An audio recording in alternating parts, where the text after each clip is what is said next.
السلام علیکم دوستو، آج کی اس ویڈیو میں ہم بات کریں گے NA 249 الیکشن کے بارے میں۔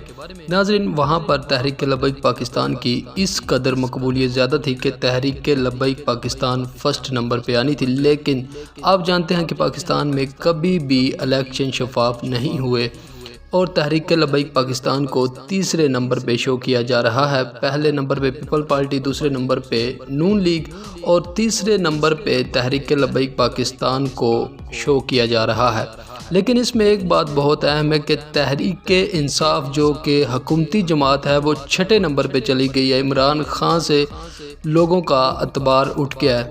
ناظرین، اس میں ایک بات بہت اہم ہے کہ آپ جانتے ہیں کہ بلال سلیم قادری جو ہیں سنی تحریک کے، علامہ خادم حسین رضوی نے پچھلے الیکشن میں ان کو ٹکٹ دیا تھا۔ انہوں نے تحریک لبیک کے ٹکٹ سے الیکشن لڑا تھا، لیکن جب علامہ خادم حسین رضوی گرفتار ہوئے تو بلال سلیم قادری نے بالکل صاف لفظوں میں کہہ دیا کہ ہمارا تحریک لبیک پاکستان سے کوئی تعلق نہیں۔ تو ناظرین، آپ جانتے ہیں کہ تحریک لبیک پاکستان کے بہت ہی زیادہ ووٹ ہیں۔